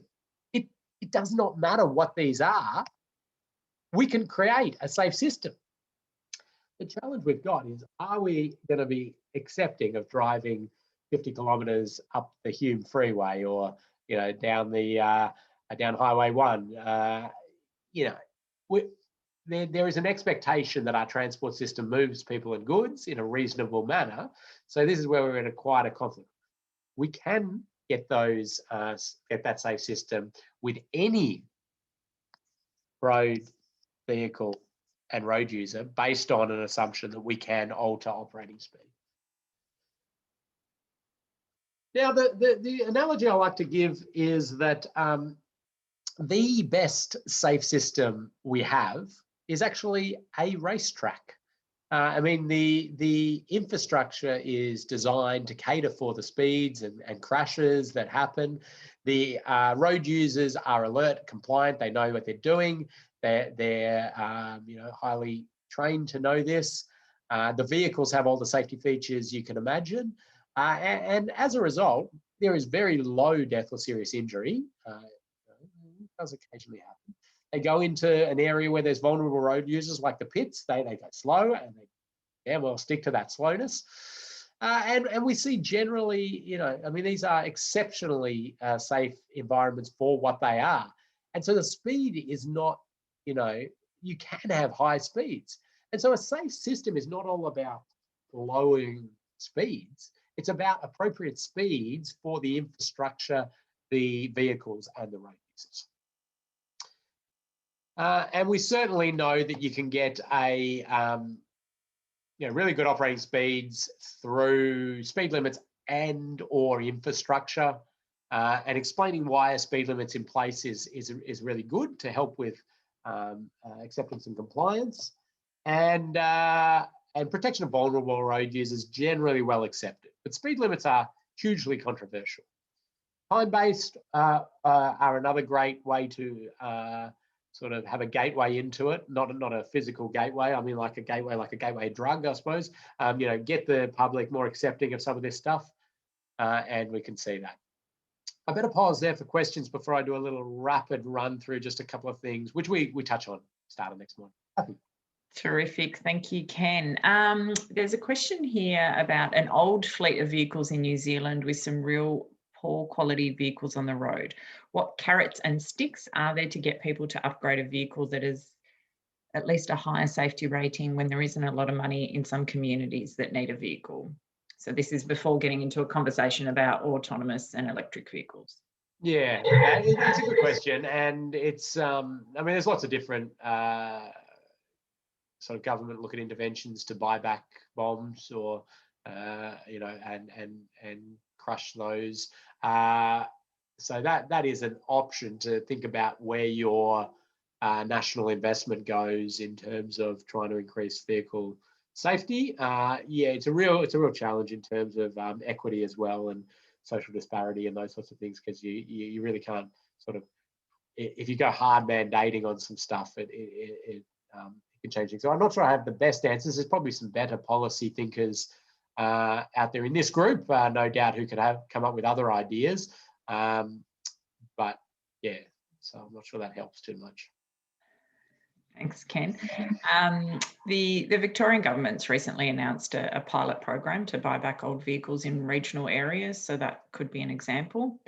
Lachlan's asking, what impact will lowering speed limits on roads where the operating speed is significantly lower, 60 kilometres an hour, than the speed limit, 100 kilometres an hour, if any? Yeah, good question. It's complex because we say operating speed. It's not like all vehicles are travelling at that 60 you mentioned. I mean, it usually comes out as a normal distribution, and we take sometimes an 85th percentile, sometimes a mean speed, and look at that. So if, for example, if you've got if you've got an 85th percentile at 60. You got to look, well, okay, are these our highest risk users that we're trying to target, and where are they sitting? Then there's the secondary one of the idea of, is it a limit or a target? And that's it's not a target, it's a limit, and you should be driving safely and appropriately within that. Do people understand that? There's some anecdotal evidence to show that the younger generation of drivers really see whatever we put in a red circle as a number that they can travel at. So you even with the presence of 100 kilometre per hour, the operating speeds are low, but it just takes those individuals. The dropping of speed limits from 100 to 80 on roads generally with operating speeds around that 80 has shown to be effective in terms of reducing road trauma. A lot of evidence around, or certainly I was involved in quite about 500 kilometres of roads that dropped within that scenario in the windy sort of hilly roads, and we did see really good reductions in trauma. You do need to have a bit of consideration on a case by case, but certainly the idea of having a high speed limit and asking your operators to drive appropriately is not the ideal situation. So the way the Swedes would do it is, and they do it, is you set a default speed limit at 70 kilometres per hour for rural areas, and you raise the speed limit on roads that have the infrastructure that's appropriate for these higher speed limits.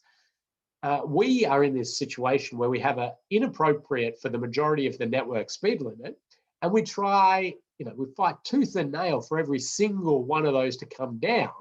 And so we just leave the majority of the network in a generally unsafe speed state. But this is so sort of big and complex, and I've got to keep moving on, but I do want to continue the chat. We put a lot of information out about speed limits, speed management in our Safe System snippets online and in emails. So make sure you follow that and get involved in the debate. We'll take all the input. So likelihood times consequence is the traditional formula for risk. Risk equals likelihood times consequence. What is the chance something bad is going to happen? And then how bad is it going to be when it does happen? And that's like the international definition of risk. That's risk in like financial risk, that's health risk, that's environmental risk. So we use it in road safety risk generally, but in the Safe System assessment, we go a little bit further than that. And we actually do exposure times likelihood times consequence. In traditional risk, likelihood captures both exposure and likelihood. But the exposure is how many road users, how many pedestrians, how many cyclists, how many motorcyclists, how many cars are exposed to a crash type. Then what's the likelihood of each of those individuals crashing? So what's the infrastructure in place? What's their state of consciousness and the like? And then when they crash, how bad is it going to be? And those are the three elements we really get into the depths of analysing in a Safe System assessment. The exposure to crashes, the likelihood of crashes, and the severity of crashes. And, when we're talking about just the infrastructure, we see that, blocking a road off, hard to see here, there's a level crossing, mound of dirt, road closed.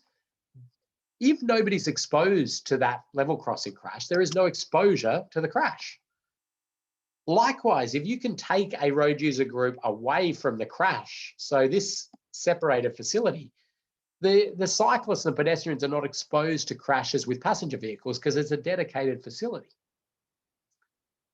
Likelihood is everything that stops us crashing.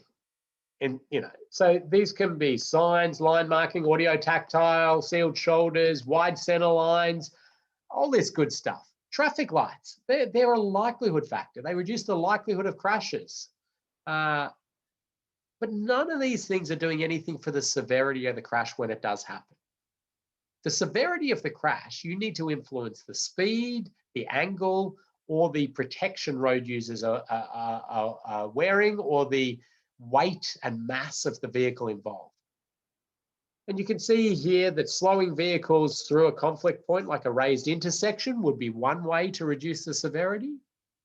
Barrier systems, a very good one. Yes, you leave the road, you hit a barrier, you are involved in a crash.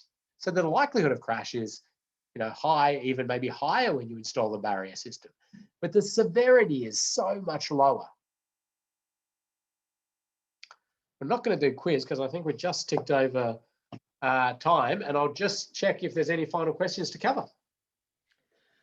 Just a quick one, Ken. Is it practical to simply reduce the posted speed limit when the road environment doesn't support? Yeah, again, such a complex question. I mean, the real answer is yes, it is, and the road environment supporting is a perception, a societal perception, and we know that we change that perception by changing speed limits. In fact, what you see is if you have a road and you change the speed limit, so the operating speed's whatever it is, and you change it, there will be immediate pushback. This is inappropriate to the environment, you know, the road environment. You can't do this, it's safe, and all of this. You go back and you re-survey the public 6 months later, and they will say it's about right. And in fact, it pretty much rolls out that whatever the current speed zoning, speed limit that you have deployed, the public believe that's about right after a period of time.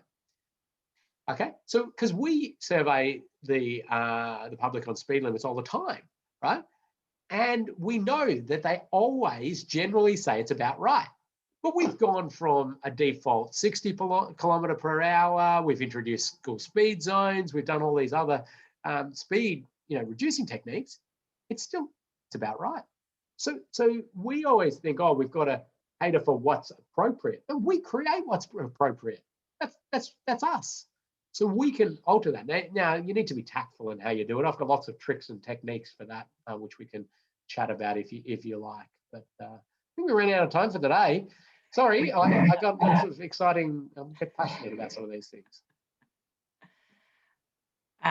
We have Ken. Are you going to quickly run through what's happening in the next session on Thursday? So Thursday, we continue on from this. You've got a short quiz to do now, and then we're going to jump into the infrastructure and the road environment and do some exercises around that. So I think we are out of time. So what time do we start? It's different depending on your time zone. But if you log in 3 minutes early, 3 minutes early or so, you're a chance to win a prize just with some general trivia before things even kick off. That is correct, Ken. And I'm just showing very quickly in Moodle. So there's some reference documents and resources, and something in here, what doesn't work for young road users and why, going on from the information you spoke about earlier, along with lots of other resources in there. The Module 1 quiz is just here, so you click on that and you go through your 10 multiple choice questions also before the next session on Thursday. And it's 10 a.m. Australian Eastern Standard Daylight Savings Time, not standard daylight savings time, but whatever that is in your time zone. So that fact sheet gives the research and evidence behind some of those statements that I made about how to change road users.